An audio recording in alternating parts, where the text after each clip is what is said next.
para esclarecer de uma maneira mais sistemática, né? A pulsão, portanto, é uma desordem advinda dessa condição linguageira do sujeito. Somos seres de linguagem, e é exatamente o efeito da linguagem no corpo que produz essa perversão, essa aberração, esse desvio, como vocês quiserem chamar. Freud chamou de pulsão.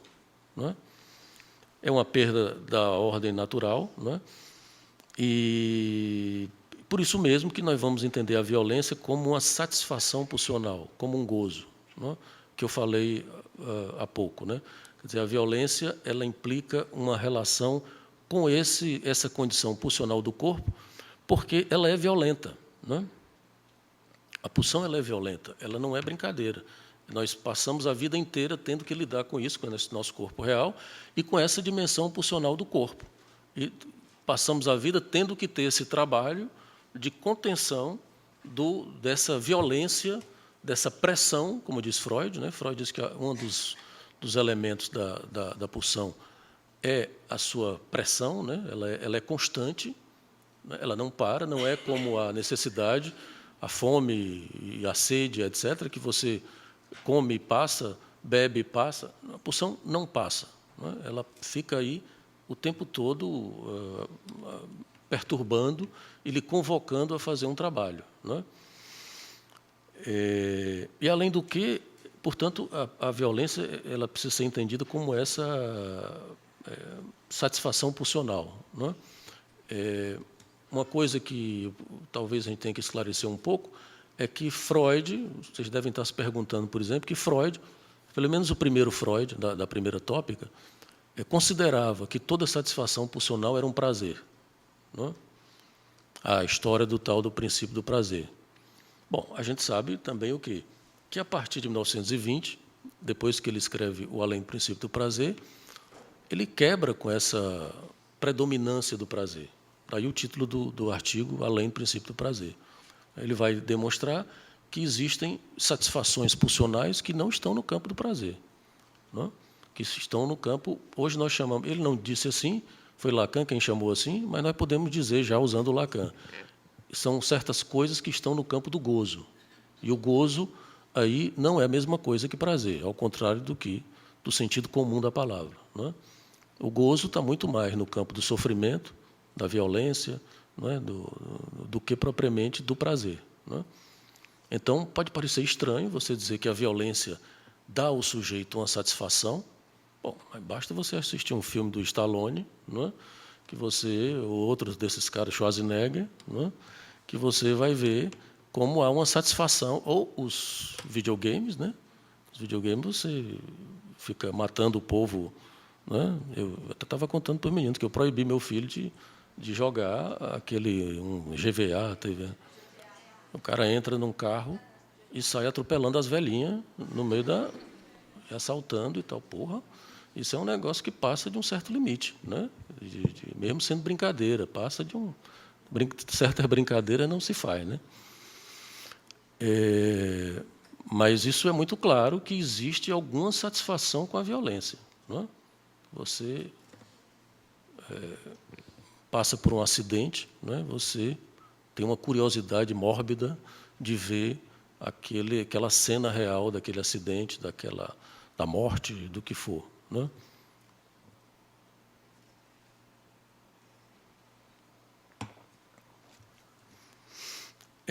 E tudo isso é para dizer que a violência ela faz parte da condição estrutural do sujeito, não é? Por exemplo, vocês devem lembrar que uma das questões mais fundamentais do ponto de vista estrutural para a psicanálise é o traumático. Inclusive, esse próprio corte que eu acabei de falar, que constitui o sujeito humano, né, que tira ele do campo do natural, ele tem uma função de traumático. Todo traumático, em psicanálise, equivale a uma violência, não é? Porque, inclusive, na violência, né, também que tem uma característica da violência, é que no ato da violência, que é uma das últimas coisas que eu vou falar, ele implica um apagamento subjetivo do sujeito, não é? O traumático. Por que o traumático é traumático? Né? É o que Freud explicava. O traumático é traumático porque, no momento do ato traumático, que depois Freud descobriu que não era propriamente um ato, né? Mas no momento do trauma, o sujeito não tem condições psíquicas ou simbólicas de responder. Né? Ele se apaga. Quem já foi assaltado deve ter passado por essa experiência. Você fica, né, diante do risco de morte, desse real traumático, você fica sem saber o que fazer, às vezes fica paralisado. Bom, né? Então, o curioso do traumático, para que vocês vejam, por exemplo, que a violência ela está na gênese do sujeito. Né? Cuidado para não moralizar demais a violência. Depois a gente vai fazer certas críticas à violência como um ato. Né? Mas a violência ela habita as nossas relações com os nossos outros desde o início. Né? Além do que, como eu disse, o sujeito ele é parido por um ato de violência. É um corte, um ato traumático. Todos nós, todo sujeito, só é sujeito se tiver se destacado do outro, né? Se tiver feito um corte com o outro. E veja como isso é difícil. A violência, inclusive, tem a ver com isso. Né? A gente está sempre brigando com os nossos outros para ou se destacar deles ou voltar para o útero do grande outro. Fazer uma coisa ou outra. Né? Bom, voltar para o útero do grande outro não é boa pedida. Né? Porque uma vez destacado, você não volta mais. Mas não quer dizer que, porque não volta mais, você não queira voltar. E existem propostas dessa ordem. Né? A crítica da psicanálise à religião é um pouco por aí. Né? Você voltar para o seio do grande outro. Né? Ao invés de você se destacar desse outro, você se funde com ele. O que não é verdade, porque não é possível, mas é uma proposta discursiva que não é propriamente, obviamente, a proposta da psicanálise. Mas, enfim, quem tem pai ou mãe sabe muito bem que você passa a vida toda brigando para separar deles, né? E eles sem deixarem, né? A mãe especialmente. Né? Quer dizer, essa separação ela é necessária, ela é constitutiva, pode ser traumática ou não. Separação não quer dizer você matar o pai e a mãe, não é um rompimento simbólico com os pais, né? Até porque isso não é necessário, mas é preciso fazer uma separação. E isso não se faz sem uma boa cota de ódio. Né? Você não se separa de ninguém sem uma boa cota de ódio. E, às vezes, até de violência mesmo, de atos de violência, seja dos pais, seja dos filhos. Né? Então, a violência faz parte dessa condição constitucional do sujeito. Né? E o outro aspecto que mostra a dimensão estrutural da violência é o fato de que Freud, não sei se todos leram o Totem e Tabu, né? Freud vai mostrar que a gênese da cultura, que é a mitologia dessa gênese do significante, né? Da intervenção do significante do corpo, a gênese da cultura ela é produzida por um ato criminoso. Né? A sociedade não é um acordo amoroso. Ela é um acordo amoroso depois, quando dá para ser. Não é? O chamado pacto social.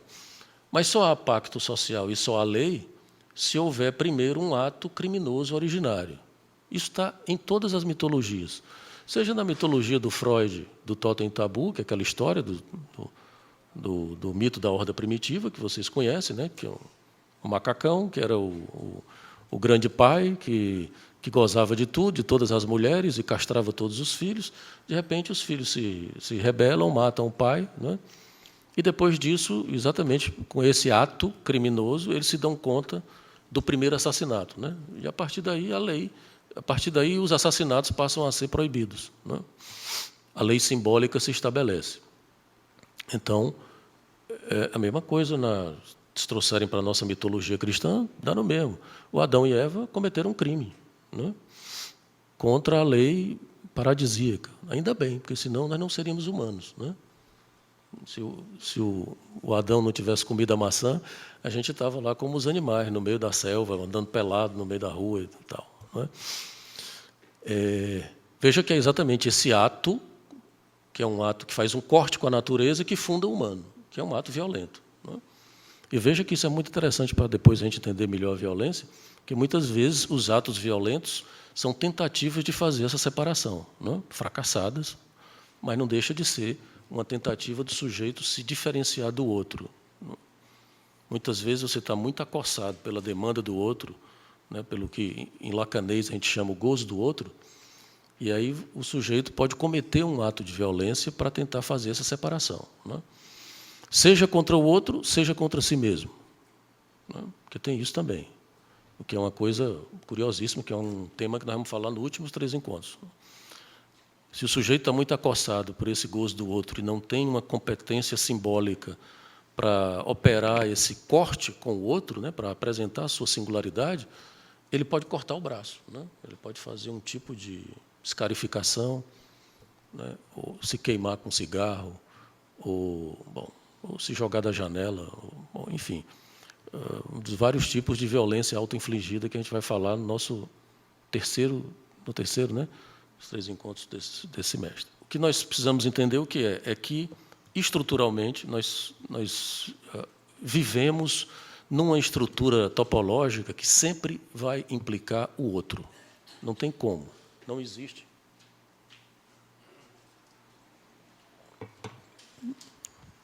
E, obviamente, que é nesse campo, na relação com o outro, que a violência se apresenta, né? E o amor, e o ódio, e milhões de coisas.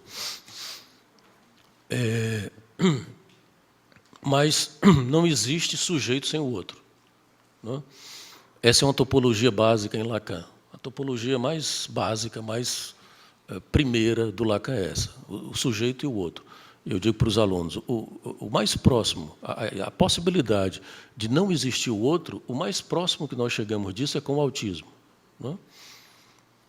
Mas, ainda assim, não é bem verdade, porque há um outro no autismo que ele recusa, né?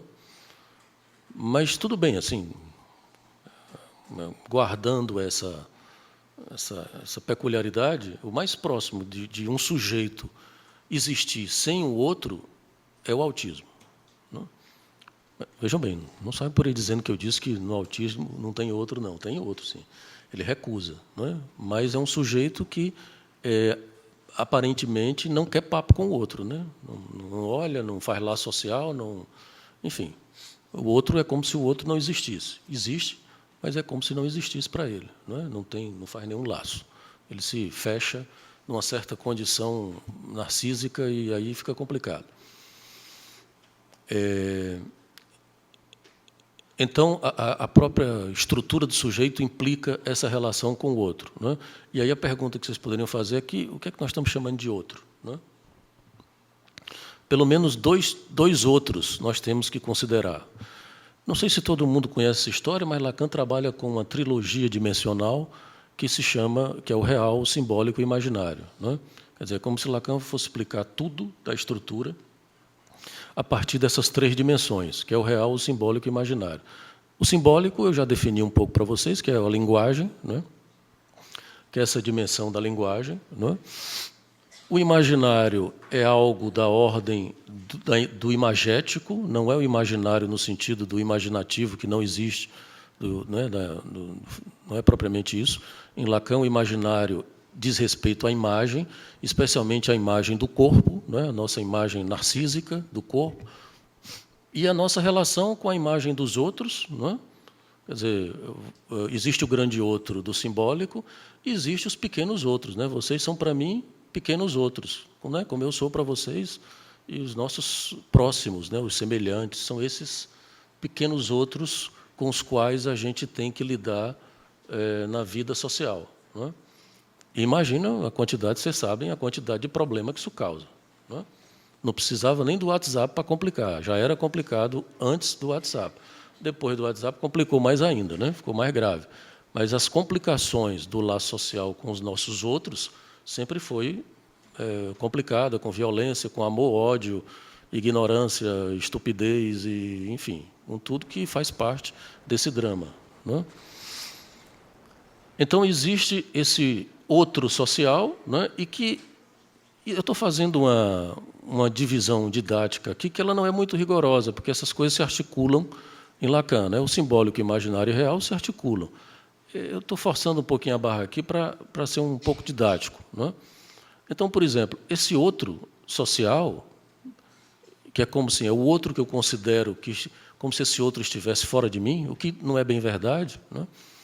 Mas tudo bem, assim, eu estou chamando de social isso que estaria numa topologia fora do sujeito, que seriam esses dois outros, o outro do simbólico e o outro do imaginário, que a gente pode presentificar exatamente nisso que eu acabei de falar, né? Existem, se você quiser, por exemplo, os nossos próximos e semelhantes e tal, que nós damos um tratamento ou mais imaginário ou mais simbólico, não é? Por exemplo, essa distinção que Lacan faz entre o semelhante e o próximo, ela é muito importante, não é? Porque lembrem-se que Freud faz uma discussão muito importante no Mal-Estar sobre o amor ao próximo, né? Sobre a impossibilidade de amar ao próximo como a si mesmo. Mas aí ele se pergunta, Freud não era bobo, né? Ele se pergunta, bom, eu não vou simplesmente recusar isso, eu preciso me perguntar, como é que, sendo impossível amar ao próximo como a si mesmo, por que que alguém resolveu formular um mandamento dessa ordem? Para que serve isso? Não é? Então, é como se o Freud dissesse assim, eu tenho que amar o próximo como a mim mesmo, eu tenho que amar esse próximo exatamente porque eu o odeio, não é? Porque se eu deixasse isso no campo do ódio, as coisas se complicariam.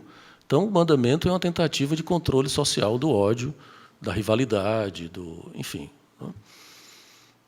Mas amar ao próximo não é possível, amar ao próximo como a si mesmo, porque o narcisismo não deixa. Né? Não dá para você abandonar o seu narcisismo em nome do próximo. Você consegue isso até certo ponto, né? Mas não completamente. Então, nós podemos encontrar os próximos e os semelhantes, porque o semelhante é exatamente esse cara com quem eu convivo, não é? E que convivo de uma maneira tranquila, de uma forma simbólica. São os meus iguais. Não é? Isso não é bem verdade, porque também com os meus iguais, na família, né, filhos, mulher, parentes e etc., essa convivência também não é absolutamente tranquila. Mas é mais tranquila, ou pelo menos deveria ser, não é? Ou pode ser, do que a convivência com os outros no laço social. Não é? O Freud, inclusive, diz isso, né? É uma pergunta, um dos questionamentos do Freud no Mal-Estar. Por que eu devo amar o próximo da mesma maneira que eu amo o meu semelhante, minha mulher, meus filhos? Que papo é esse, não é? Por que eu tenho que amar o Bolsonaro, não é? Da mesma maneira que eu amo minha mulher, meus filhos? Não dá, não é? Até porque o Bolsonaro não deixa. Não é verdade? Quer dizer, esse outro, né? Inclusive o outro que implica uma diferença, não é da mesma ordem, não tem um laço com esse próximo da mesma maneira que eu tenho com os meus semelhantes. É uma diferença importante, não é? Porque, inclusive, esse próximo ele fica muito mais na condição de rival, porque o próximo é aquele que goza de algo que eu não gozo. Não é? É isso que é o rival.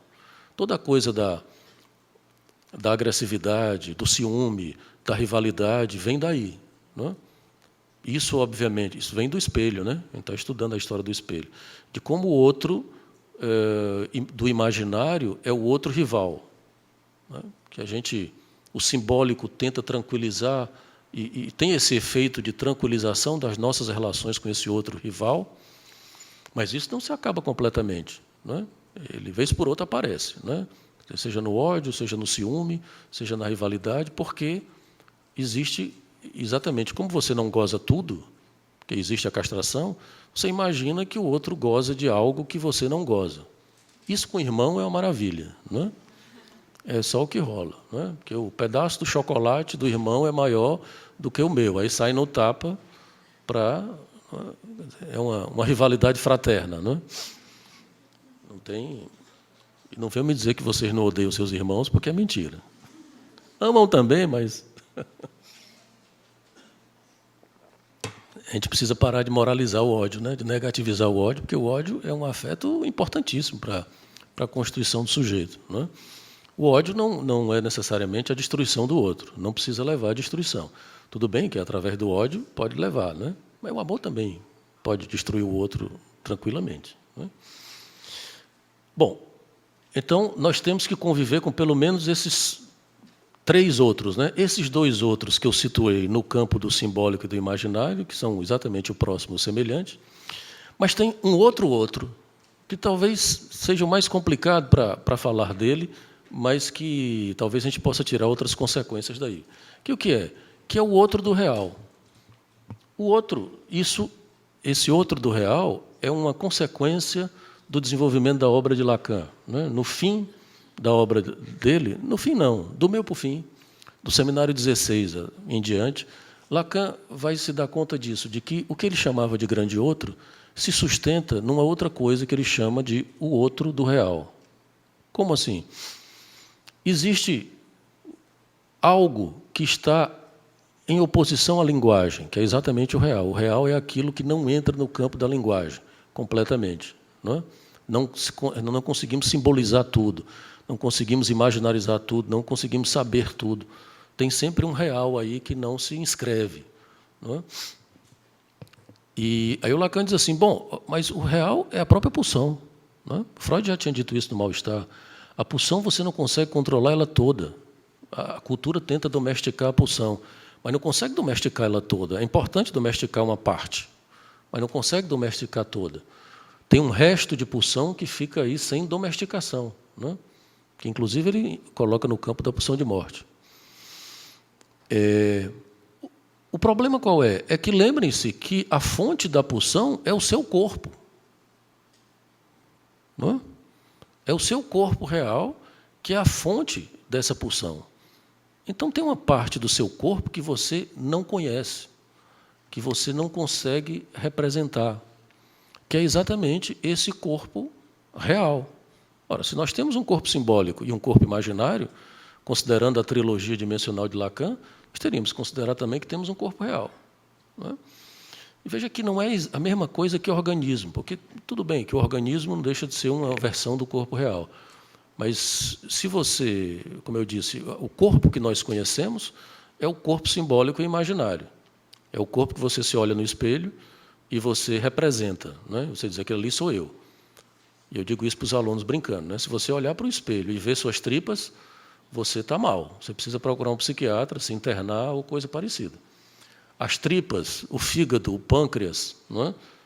As fezes, os excrementos do corpo, eles não fazem parte propriamente dessa imagem narcísica do corpo. Não é? Eu lido com elas porque eu tenho que tomar banho, tenho que fazer cocô, xixi e etc.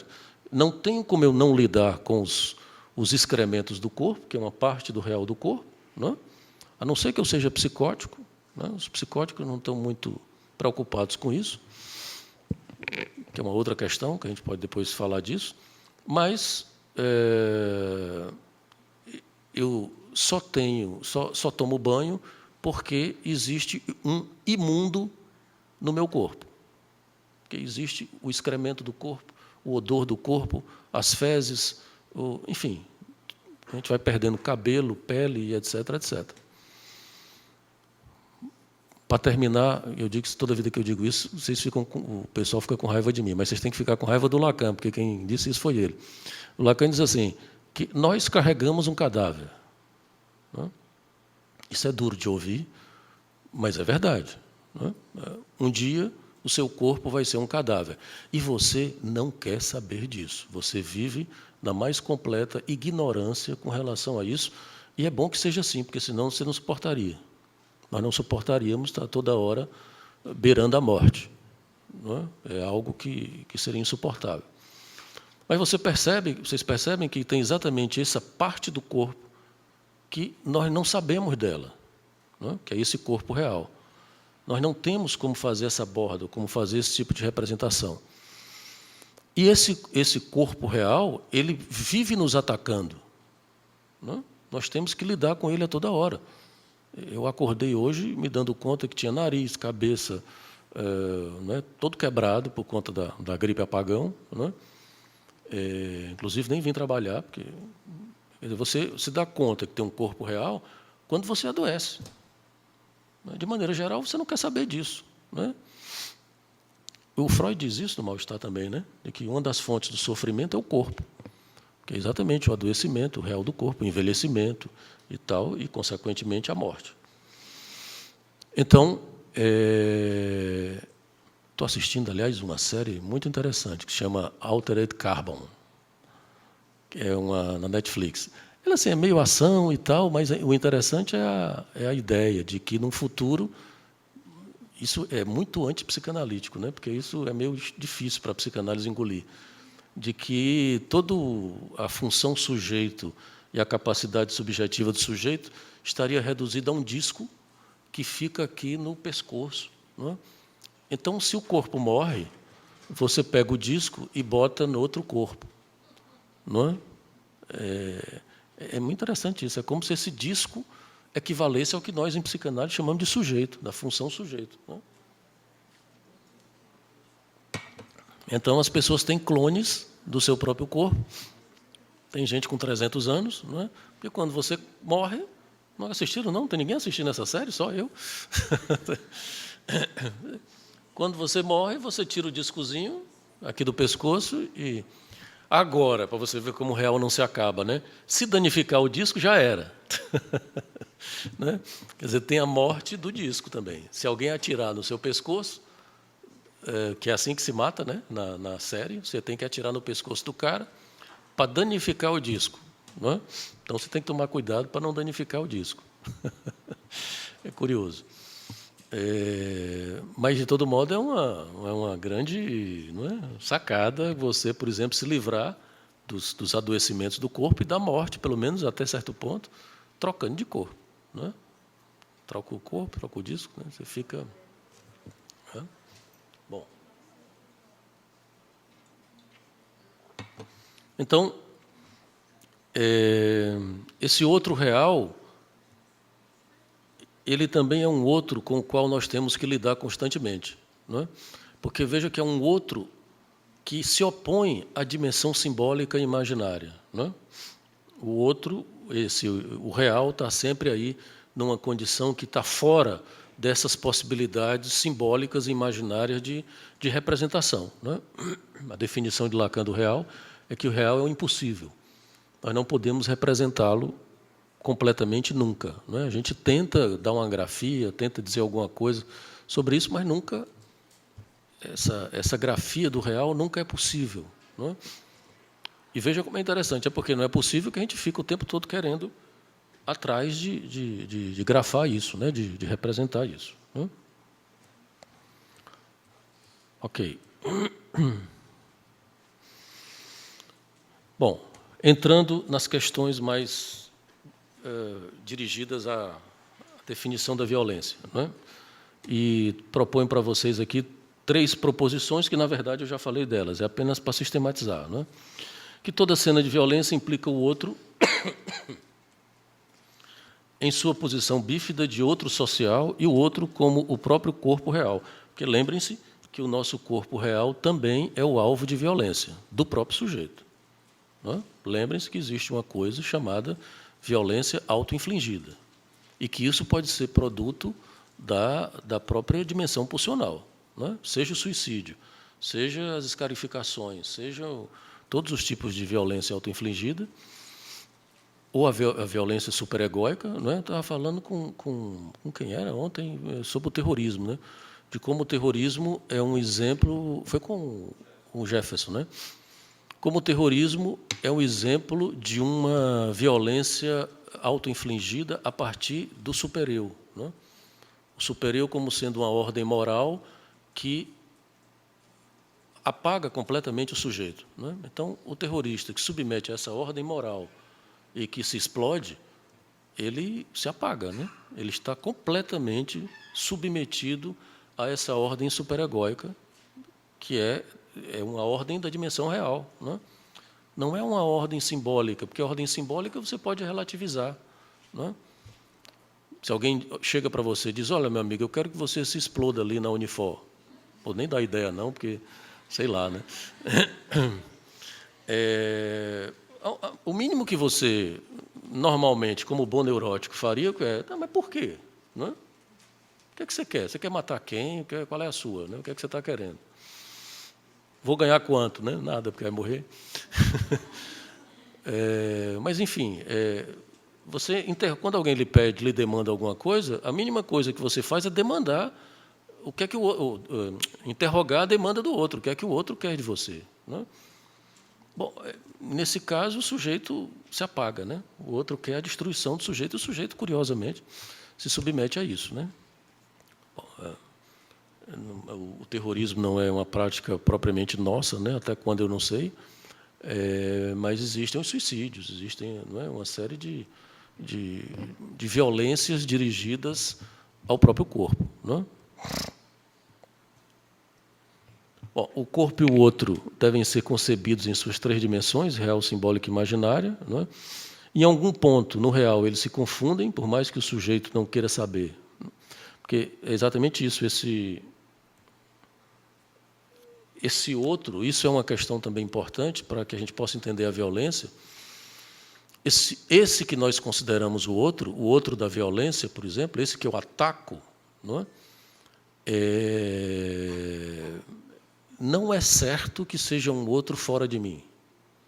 Não é? Lacan, inclusive, a gente está trabalhando o texto da agressividade, e ele usa um termo que é o cacon, não é? O tal do cacon, que diabo é cacon, que não é que Lacan tira isso, né? Bem, esse cacon é exatamente esse mal do outro que eu não consigo ver em mim. Não é? Eu ataco o outro porque vejo nele um mal que eu não consigo ver em mim. Eu quero acabar com o mal do outro, não é? Mas esqueço que o mal do outro também habita em mim.